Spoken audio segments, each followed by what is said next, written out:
जय सिया राम।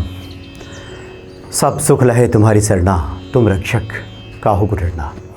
12 नवंबर मंगलवार को देव प्रबोधिनी एकादशी है, यानी जिसे हम देव उठनी एकादशी भी कहते हैं।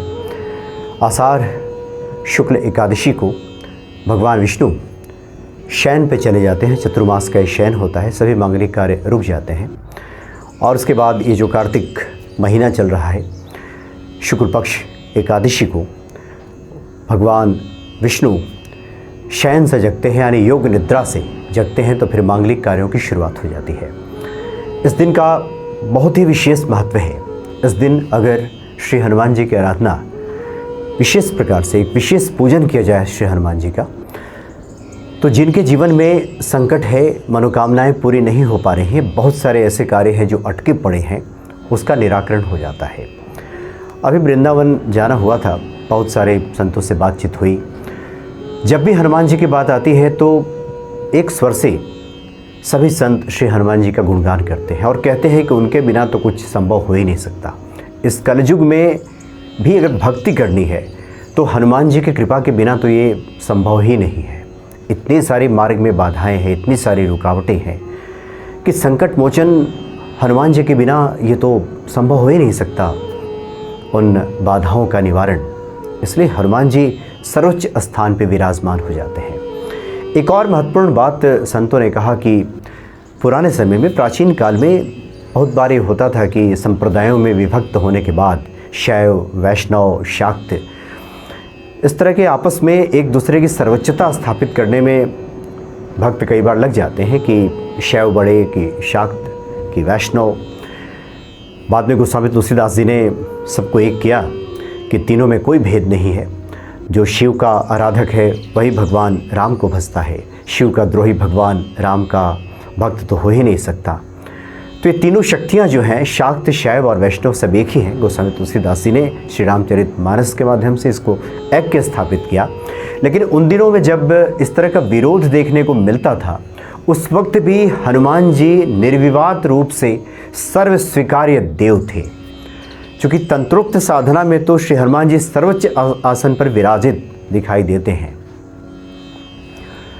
हनुमान जी दास्य भाव से रहते हैं, भगवान राम के दास सेवक के तौर पे।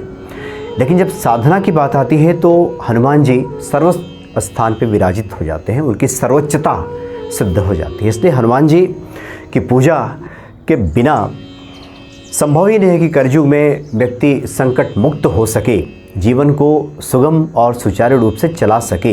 इसलिए भक्तों को चाहिए कि हर एक अवसर पर श्री हनुमान जी की आराधना करें। तो ये जो देव प्रबोधिनी एकादशी है, उस दिन एक विशेष पूजा करनी है। कोई ज़्यादा इसमें समय भी नहीं लगेगा, आधे घंटे 45 मिनट में ये पूजन समाप्त हो जाता है। और इससे हमें महालक्ष्मी और भगवान विष्णु की कृपा भी प्राप्त होती है और हनुमान जी संकटों का निवारण कर देते हैं। चूँकि देव प्रबोधिनी एकादशी के दिन बहुत ही महत्वपूर्ण योग बन रहा है। सर्वार्थ सिद्धि योग, रवि योग, हर्षण योग, ये तमाम तरह के योग बन रहे हैं। तो पूरा दिन मंगलमय है। और मंगल का दिन भी है 12 नवंबर को, जिस दिन ये देव प्रबोधिनी एकादशी है। श्री हनुमान जी की आराधना का दिन वैसे भी मंगलवार है, तो इस दिन हनुमान जी की विशेष पूजा अवश्य करनी चाहिए। इसके लिए करना यह है कि प्रतिदिन की भांति जैसा हम हनुमान जी का पूजन करते हैं वैसा तो करें ही। सुबह स्नान आदि क्रिया से निवृत्त हो गया, घी का या तेल का दीपक जला लिया, हनुमान जी के सामने जल का पात्र बाईं तरफ रख करके और दाहिनी तरफ दीपक रख करके बैठ गए। अभी ध्यान आया, बहुत सारे लोग लिख करके भेजते हैं कि किसके बाएं किसके दाहिने। जो भक्त हैं अपने बाईं, यानी जो लोग पूजा करने बैठे वे अपनी बाईं तरफ जल का पात्र रखें और अपनी दाहिनी तरफ दीपक रखें। इस तरह से करना। अपनी जब बात हो रही है भक्त की, तो ये भक्त की दाहिनी तरफ दीपक और बाईं तरफ जल का पात्र, ऐसा रहता है। तो ऐसा करके हनुमान जी का पूजन करें। गणेश जी का जब सुमिरन कर लें, हनुमान चालीसा का पाठ कर लें, हनुमान जी को भोग आदि अर्पित कर दें। पंचोपचार पूजा अगर संभव है तो वो भी कर लें, यानी भांति भांति से पूजन हनुमान जी का कर लें। और उसके बाद 108 पत्तियों की व्यवस्था आपको करनी है तुलसी दल की। तुलसी पत्र का विशेष महत्व है, चूँकि माता तुलसी महालक्ष्मी स्वरूपा ही हैं और यही हनुमान जी को अर्पित करना है, राम राम लिख करके। तो 108 पत्तियाँ जो तुलसी की हैं वो लेकर के आनी चाहिए। थोड़ी चौड़ी पत्तियाँ मिल जाए या नहीं है तो कोई बात नहीं, जैसे भी पत्तियाँ हों लेकर के आ जाएं। और चंदन से, जो चंदन हम लगाते हैं उस चंदन से, या फिर जो हम घिसते हैं लकड़ी, जो चंदन लकड़ी है उससे भी। और अनार की अगर डंठल मिल जाए तो बहुत बढ़िया है, नहीं तो किसी भी शुद्ध पेड़ पौधे की टहनी, कोई छोटी पतली सी लकड़ी ले करके उससे राम राम प्रत्येक पत्ते पर तुलसी दल पे लिखना है। अब इसमें परेशान होने की आवश्यकता नहीं कि विजिबल नहीं हो रहा, मतलब दिख नहीं रहा। कई बार होता है कि लोग लिखते हैं, अब उस पर राम लिख दिया, अब चंदन से लिखा गया है, कभी सूख गया तो आधा दिखना बंद हो गया। तो इसमें परेशान होने की आवश्यकता नहीं है, आपने लिख दिया, ये भाव की बात है। एक बार वहाँ कलम या लकड़ी की जो टहनी है उसको चंदन में भिगोया, एक बार उठाया और सीधे राम लिख दिया, वो राम लिख दिया, वो राम लिख गया। इस तरह से 108 पत्तियाँ जो है तुलसी दल की वो लिख करके रख लेना है।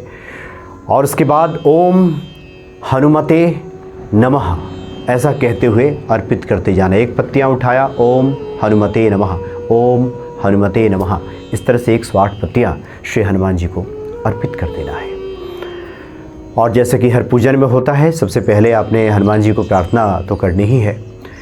किस हेतु कर रहे हैं आप, कोई मनोकामना आपकी है, कोई परेशानी है, तो हाथ में जल पुष्प ले करके हनुमान जी को बताते हुए उनके सामने ये अर्पित कर दिया। और उसके बाद इस पूजा को किया, ये पत्तियाँ तुलसी दल की अर्पित की। आपको याद होगा एक बार एक मंदिर में जाना हुआ था, उसके वीडियोस भी हमने डाला था, उसमें विस्तार से चर्चा हुई थी। एक संत का तो अनुभव है और उनका कहना है कि जब भी उनके जीवन में संकट आता है वो 11-21 पत्तियाँ तुलसी दल के लाते हैं और राम राम लिख करके और श्री हनुमान जी के हृदय पे उसको लगा देते हैं और चिपका देते हैं। चूँकि यहाँ पे राम लखन सीता सहित हृदय बसहु सुरभु, यहाँ पे हनुमान जी के हृदय में भी राम लखन और सिया विराजमान है, तो वहाँ पे जा कर के वहाँ लगा देते हैं और जो भी संकट, जो भी परेशानी होती है, उन संकटों का निवारण हो जाता है। तो जो भी ये समस्या है आपके जीवन में, वो हनुमान जी के सामने प्रार्थना करते हुए हनुमान जी के ऊपर चरणों में नहीं रखना है, ऊपर अर्पित करना, उन पे अर्पित करना है इन पत्तियों को। उसके बाद वो बिखर जाए तो कोई बात नहीं, ऊपर आपको अर्पित करना है। तो 108 पत्तियाँ जब तुलसी दल की अर्पित हो जाएं, उसके बाद हनुमान जी की आरती करें, फिर क्षमा प्रार्थना करें और शाम के वक्त संभव हो जाए तो मंदिर भी चले जाएं और हनुमान जी के विग्रह का दर्शन कर लें। ये जो पूजा है आप अपने घर में भी कर सकते हैं और मंदिर में भी कर सकते हैं, क्योंकि जो भी हनुमान जी के भक्त हैं और जो लोग भी सुन रहे हैं वो सभी हनुमान जी के भक्त ही तो हैं। तभी तो इतने प्रेम से, इतने चाव से सभी हनुमान भक्ति देखते हैं, सुनते हैं। तो आपके घर में श्री हनुमान जी चाहे तस्वीर रूप में विराजित हों या फिर मूर्ति रूप में विराजित हों, वहाँ पे बैठ जाइए और इस पूजा को कीजिए। निश्चित ही हनुमान जी जो संकट मोचन है, अपने भक्तों को कभी भी संकटों में छोड़ ही नहीं सकते। जब भी देरी होती है हमारी तरफ से ही होती है, हमारे भाव इस तरह के प्रबल हो जाएं, संसार से हम विमुख हो जाएं, हम इधर उधर ताकना बंद कर दें, ये हमारी मदद करेंगे, उनसे मदद मिल जाएगी। इस लोभ और लालच में हम जो व्यर्थ अपना समय जाया करते हैं, गंवाते हैं, ऐसे वैसे लोगों के पीछे इधर उधर भागते हैं, ये सब बंद कर दें। क्योंकि जब बुरा समय आता है, विपरीत परिस्थिति आती है, तो एक मेवा श्री हनुमान जी ही काम आते हैं, बाकी संसार विमुख हो जाता है। इसलिए ज़्यादा बेहतर है कि आप ही संसार से विमुख हो जाएं और श्री हनुमान जी की शरण में जाएं। और बाकी जब हनुमान जी की कृपा हो जाती है तो जा पर कृपा राम की होई, ता पर कृपा करे सब कोई। फिर वैसे व्यक्ति के लिए ये संसार भी अनुकूल होने लगता है, सब उसकी बात मानने लगते हैं, सब उसके पीछे भागते हैं, सब उसके खातिर दौड़ते हैं। ये तब जब श्री हनुमान जी की कृपा बरसती है और इसी को लोग समझ नहीं पाते। लोग खुद की महत्ता समझ बैठते हैं, उन्हें लगता है कि ये उनकी वजह से है, ये उनका किया है, ये उनकी प्रतिभा है, ये उनकी योग्यता है। लेकिन ऐसा कुछ भी नहीं, ये सब उसी रघुराई का प्रताप है, प्रभु राम का प्रताप है, उन्हीं की महिमा है, उन्हीं की कृपा है कि इस तरह हमारे जीवन में घटनाएं घटित होती हैं, परिलक्षित होती हैं।